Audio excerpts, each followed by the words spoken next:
Hello, everybody, and welcome to another episode of the Fort Wayne Local Podcast. I'm your host, Jake McAfee. Before we get started with this episode, I want to again thank everyone for listening.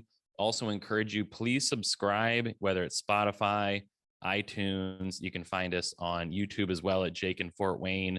I really appreciate all the feedback. It's been awesome. So today we're joined by Steve Zacher. He's the owner of the Zacher Company with commercial real estate sales and leasing. Steve, how you doing?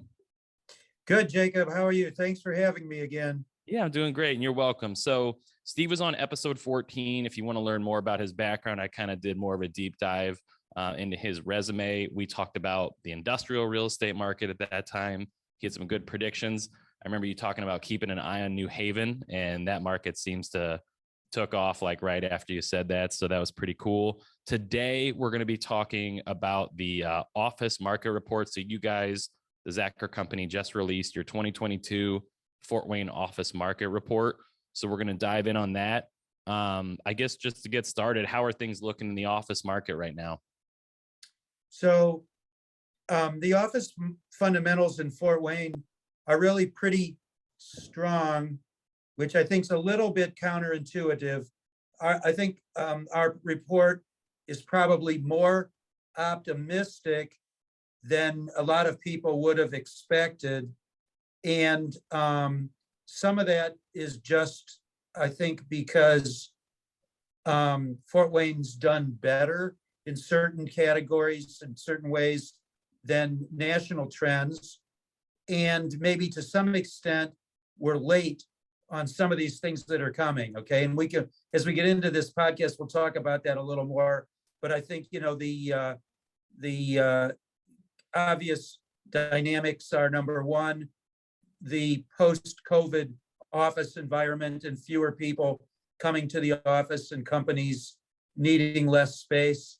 And then the second is just uncertainty with respect to the economy, with rapidly rising interest rates and a lot of talk about the slowdown in the economy. So those, if either one of those trends happens in Fort Wayne, and they certainly haven't happened yet, and they certainly aren't reflected in the statistics that we've compiled for this year's report. Okay. And what were a few stats that jumped out at you? I know you referenced maybe the market being better in general, but what's something that kind of caught your eye, or you may have known it was coming, but just something notable you think? Right. So I know we don't want to get too deep into the number crunching and the statistics, but so there's a couple things that we track that I think are pretty easy to understand for most any listener. So one would be just how much new office was constructed. And so in 2022, the calendar, that is for the 12 months that end in October 1st of 2022, that full calendar year, 976,000 square feet of new construction, whereas the previous high we'd ever recorded was like 160. Okay, so like we just blew away the record on new construction. And as you drive around town, I think you can see that. The big one is Electric Works, right? Which is our, transformational, generational changing type of development. But there's a bunch of others too, like the Star Building downtown, the riverfront at Promenade Park, all the different healthcare projects, IU Health, Parkview, Lutheran. So there was just a tremendous amount of new office construction, which I don't see that level of strong construction continuing. Okay, so the other two things that we track, one is absorption and the other is vacancy. So absorption just means the amount of, it's a change in the amount of occupied space from the beginning of the period to the end of the period, however that occurs. So companies might add more space, they might expand, they might contract, somebody might build a building and then it's occupied. somebody might vacate a building, that's negative absorption. So we had positive absorption of 630,000 square feet in that 12-month period of our report, which again is much higher than we've ever seen. So as it relates to the vacancy rate, that's just the amount of square footage that is vacant. That's the one number that's it deteriorated from a fundamentals point of view. That is the amount of vacant office space increased from like 9.2% to 10.95%, about almost just below 11%. So in terms of square footage, about so the whole market is about 14.3 million square feet. If you add up all the office space in Fort Wayne, and about 1,568,000 is what we calculated is the amount of that space that is vacant. Okay. Right now. And you said some of that vacancy was related to all the new construction, right? Like when you For build sure. a whole bunch, that's going to increase vacancy just naturally. Exactly. So, I mean, the big one was Electric Works. That is, well, there's two big ones that made that vacancy increase. One was Electric Works, where there's about 600,000 square feet built and about 400,000 is occupied. So there's 200,000 square feet of vacancy added to the market, but that's not a bad thing. You know, that means there's an opportunity there for new Class A space for hopefully, you know, some other users to come along and fill it. You know, that's why we did the project, right? Is to have that space available. So that's one part of the reason the vacancy square footage increased. The other big one was the former Verizon Frontier building out on West Jefferson, that as Verizon has, you know, kind of whittled down their footprint here, they no longer need that building. And that whole building is now vacant and available out on West Jefferson on the west side of town. Okay. And I have a question. All that new construction, in your opinion, was that fueled by demand, or do you think that was speculation? Or did we need this space? Well, I think it's somewhat case specific. So like Star Financial chose to build a building, their headquarters downtown, right? I mean, they're moving out of the former Star building on Berry Street into a new 70,000 square foot new building there on Main Street. And they're also they're moving out of their operations on Bluffton Road. So that's a user. So Electric Works, I think, you know, we've talked about that a lot. That's, well, they got, you know, Do It Best is the big one, and Steel Dynamics. But so that's speculative. But then all the healthcare construction, that's just demand driven, right? Okay.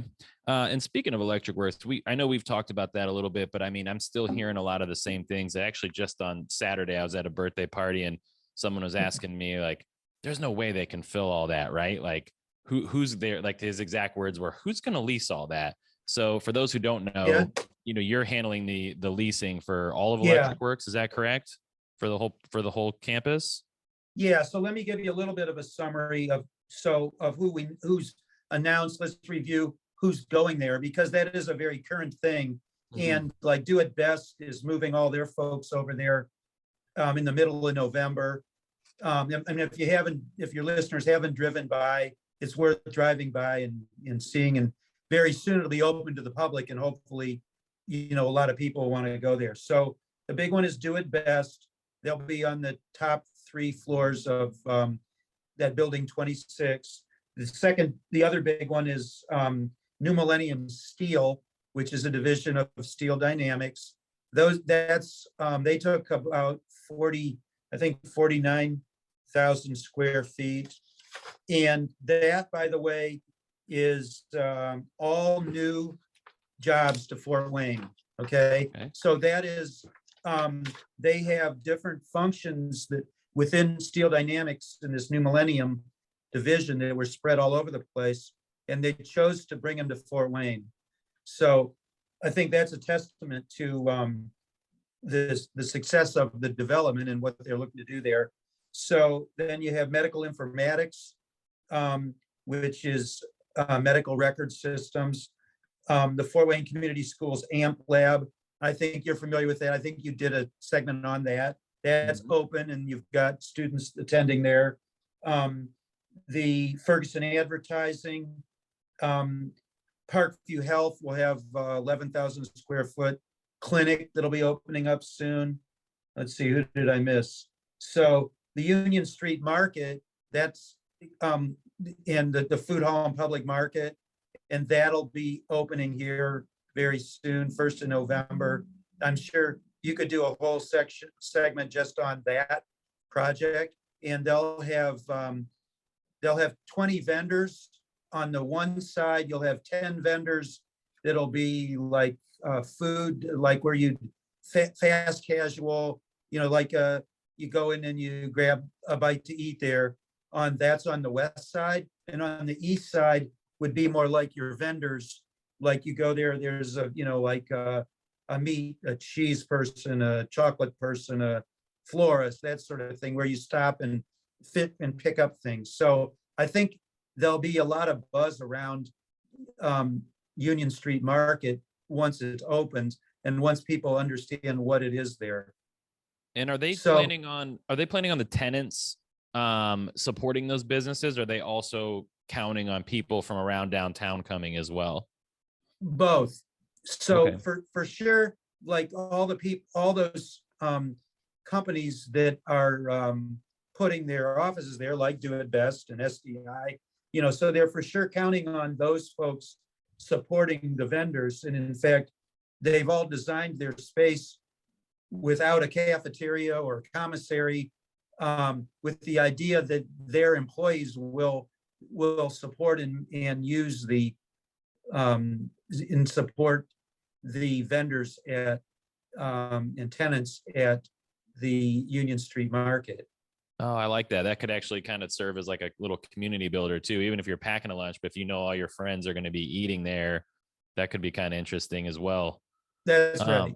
So, okay. So that's and by the way, so there's more coming. I mean, there'll be food and drink options there that I think will be, enticing and exciting that people will want to make a point of going there, and it'll be, the idea is it's an 18-hour district. It isn't just for the folks that come to work there Monday through Friday, 8 to 5. It's a evening and weekend environment also.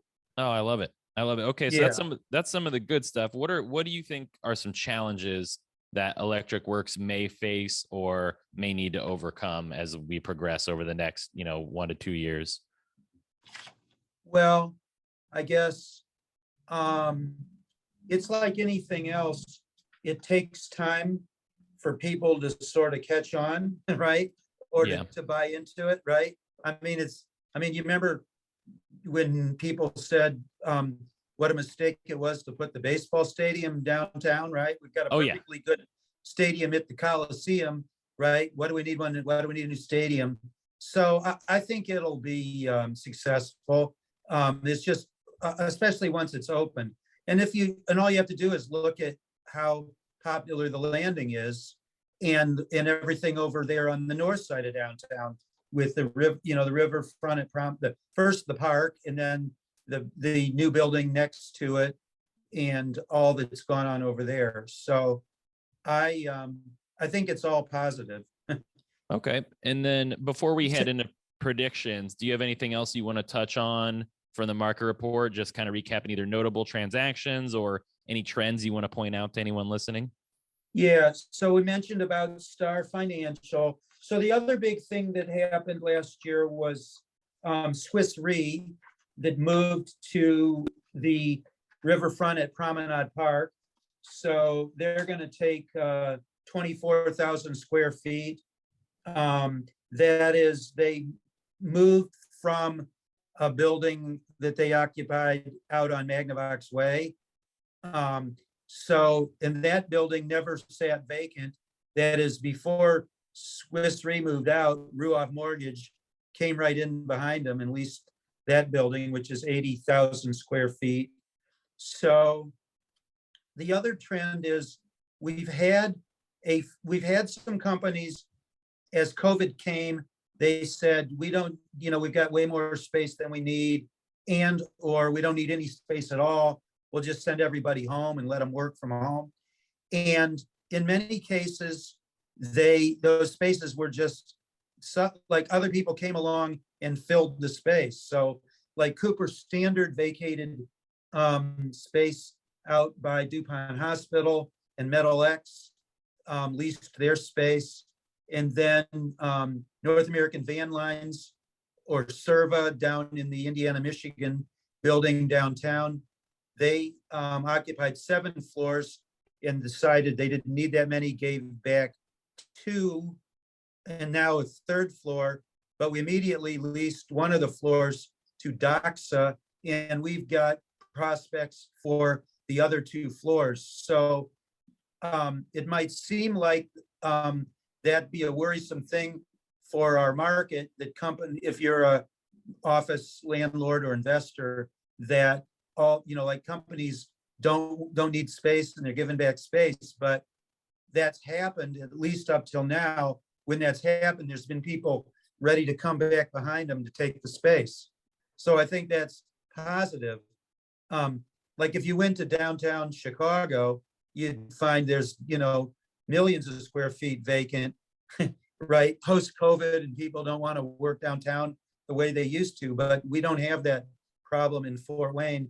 And I think one thing we ought to say about Fort Wayne, kind of the COVID dynamics. So one is that hybrid is here to stay, like the idea of everybody coming to the office every day, Monday through Friday, 8 to 5. I don't think that's happening anymore. There's going to be more flexibility, and I don't know if it's a 3-day, 4-day, that dynamic. So the fundamentals of the office is going to be a little different, but then we're also getting pushback from employers. Like they're not completely sold on it. Like the employee, they really don't want to be there all the time, but the employer is pushing back like, hey, maybe we need you here a little more than you want to be here, right? Yeah. And I think that whole dynamic will change, to the extent that right now the employee has all the leverage because there's a labor shortage, right? And to keep your best people, you let them, you give them more flexibility. So to the extent that we have any softening in labor markets, then I think that will swing back, and there's going to be, employers are going to have a bigger push to want their employees in the office more. All right. Mm-hmm. Okay. So you want to get into some predictions then for what you see come in 2023? Yeah. So just a couple things. I wanted to mention that whole dynamic of companies want to be downtown. Like we've seen that again ever since the Ball Diamond was built. Like first you had Ash, and then you had North American Van Lines and Shindigs. I mean, a whole bunch of different companies have come downtown, Pizza Hut. So that trend is still going. And just this last year, you had Star, which is building their building, staying downtown. I already mentioned about SDI New Millennium. I mentioned about Swiss Re, about Doxa. So all those are companies that either were suburban and came downtown, they weren't here at all, and decided when they were coming, they wanted to be downtown, or they had some presence here downtown and they wanted to expand. So if you look at bigger cities, I mentioned like, New York, Chicago, LA, it's the opposite. Like it's the suburban offices that are doing better because people want to work closer to where they live by and large, and they live in the suburbs. But in Fort Wayne, it's the companies want to be downtown, Yeah, that is, they view it as a recruitment, retention, especially, with their younger employees. And then it's not just the place to work, but then their employees, maybe they want to live downtown after work, they want to go to a restaurant, they want to go get a beer or a glass of wine at a local, watering hole. They want to go to some kind of entertainment, whether it's, they want to go to the ballet or the civic theater or the ball game, so all those are part of the enticement. And, so like if you live if you're graduating from, college or getting started in your career and you're a young person, like if you go to a bigger city, they have all that. They've always had all that. We're just now kind of catching up where we have that, right? So I think that's been a big transformational change in terms of, the office workforce and how employers think about their recruitment and retention. And I think it's dawning on them that people are way more expensive than rent, right? Like you can find cheap space if you want it, but you'll pay for that in your culture and in the kind of people that you have and how happy they are and how productive they are, and and keeping them and recruiting them, and then retaining them. So I think that's important for people to hear, because I think especially, starting 4, 5, 6 years ago, when the city started spending this much money, I think there was a lot of pushback on, well, why would the city pay for this? Why is the city spending tax dollars on these developments? And if I'm hearing you correctly, number one, it sounds like it's working. And number two, my mother-in-law's in economic development, and she talks about all the time, like there's basically a war going on among cities. And as people become more mobile, you need to be able to entice people to want to come and stay there and spend money and do all the things you just mentioned. So it sounds like the plan the city's been putting forward is to an extent working. Am I hearing you correctly? yeah, I think that's right. I mean, it's a long game here, right? And so we have to be patient, but certainly, if you just think about those few that we've mentioned so far, I mean, Do It Best, and they were out in a not a very nice building out there on Nelson Road, so they're dramatically upgrading, and a company like New Millennium and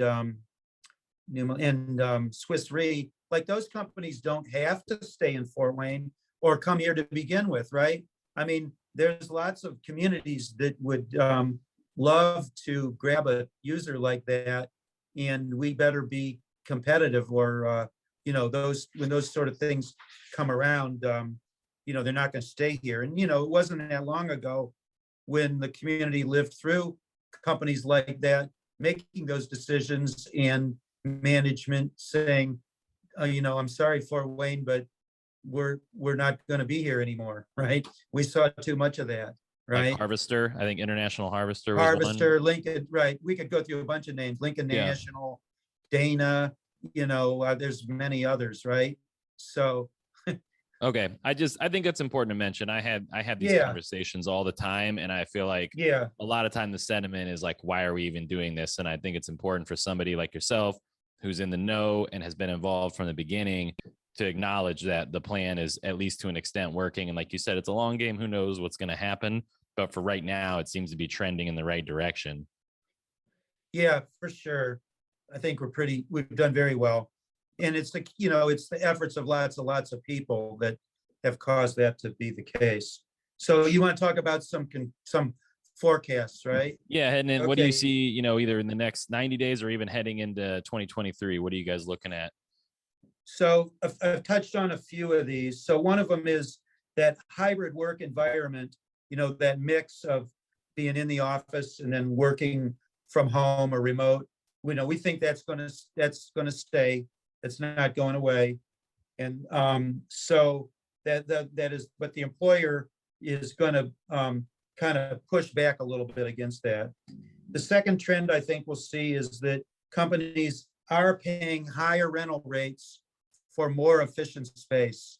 So we're not just focusing so much on what is the rent per square foot, but either you compensate that with different kind of space, maybe less space, but more efficient space, okay? And then also an acknowledgement that your people are way more expensive than your rent. So people are saying, they are paying more rent, more total rent in some cases, and for sure more rent per square foot. And that's just kind of a new dynamic that I think companies are acknowledging. All right. And what's efficient space mean? What do you mean by that? That is like you take less space, you occupy less space, but you lay it out more efficiently. So Gotcha. maybe, instead of maybe it's fewer private offices or more people in workspaces, but then you supplement that with like phone booth spaces or a collaboration room or like an area where, like the break room, coffee room, where people go and collaborate versus like a more traditional layout where everybody gets their 12 by 12 office. And also it's laid out differently, whereas, you might have previously had like people in private offices around the perimeter, and then the other folks are on the interior in cubicles. We swap that, and you put the workstations on the outside, and you put the private offices on the interior. Okay, so just rethinking the way the spaces worked. Okay. That's right. And lots of companies around Fort Wayne have already done that, where they look at their current space and they say, yeah, that the way we did it whenever we laid that out years ago, that doesn't work for us anymore, right? And they pick up and move to somewhere new, and the space is configured differently and more efficiently. So the rent per square foot might be more, but if you can do that in less space, your total dollars of rent might be less, especially if you're able to take less space.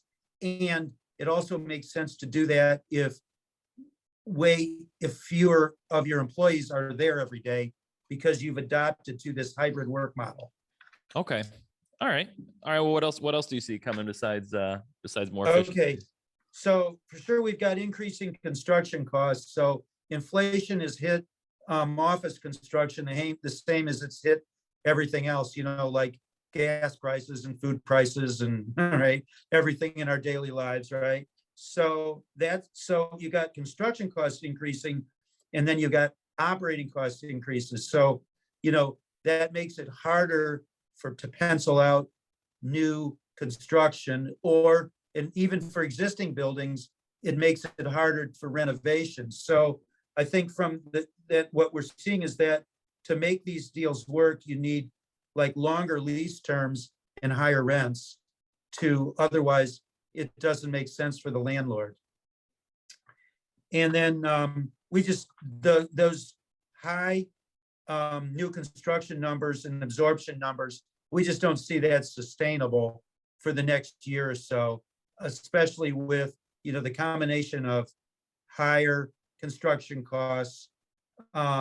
We still got these COVID dynamics sorting themselves out, where companies have been on they sign a long-term lease, and as the lease comes due, they say, hey, we don't need that much space anymore because our people, not nearly as many people, are coming into the office. So there's going to be some companies that are going to either give back space, move out of space. So it's going to be that much harder to maintain a high level of absorption. And then I just think it's going to be very hard to keep that level of construction going that we've seen also.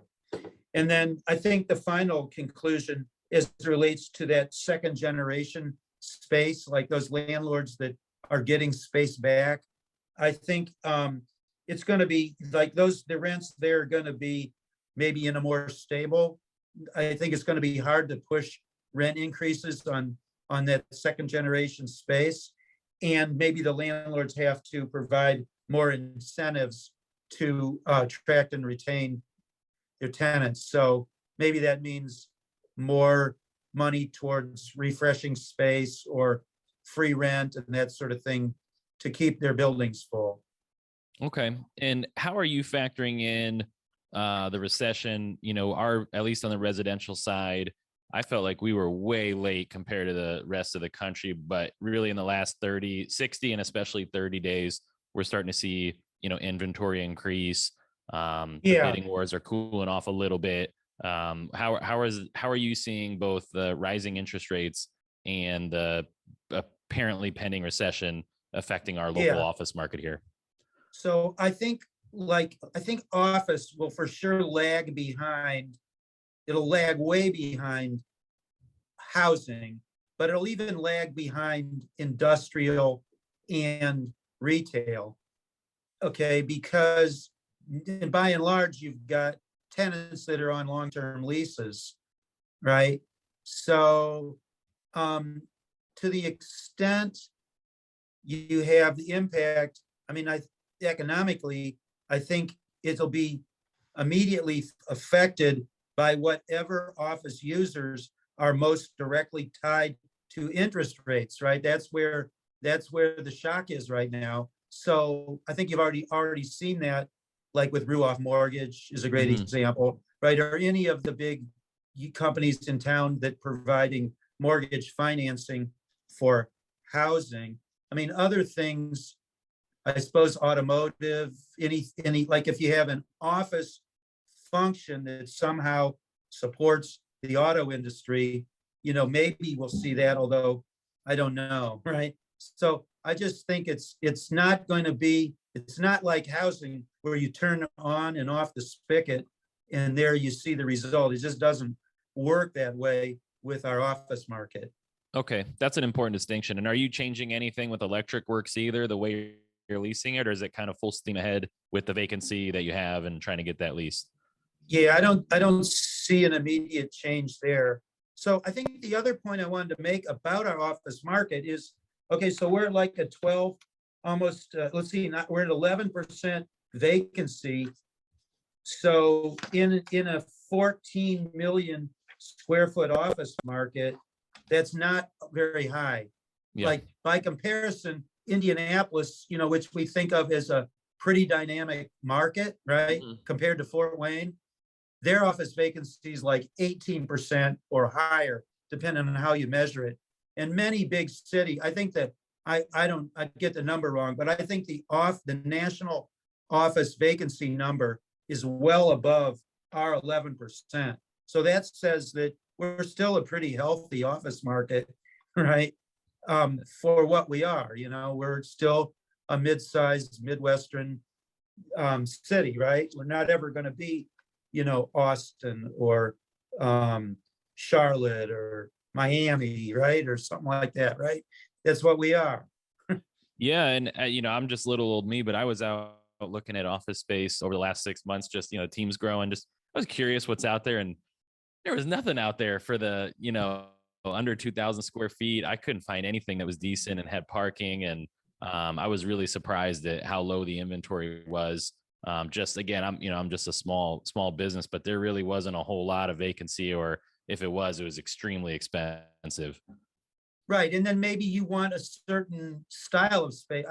You just don't want some run of the mill space. Like you'd like it to fit your culture, and for your customers and for your employees, you want it to be a positive reflection on your company. Exactly. So I guess that kind of bodes well to the market. So yeah, is there anything else you want to talk about before we wrap up? No, I appreciate you having me on again. You do a great job. I always enjoy your podcast. I think you do, you get a wide spectrum of different people around Fort Wayne. So I appreciate all you do. And I'm a regular listener. Thank you. Okay. I thought it was just my mom. So that actually means a lot to me that there's somebody out there. Good. Somebody out there listening. But okay, I'm going to link. So anybody that just listened to this I'm going to link the report when I post these on all the platforms. And Steve, thanks again. We thank you for everything you're doing for the city, and thank you for your time today.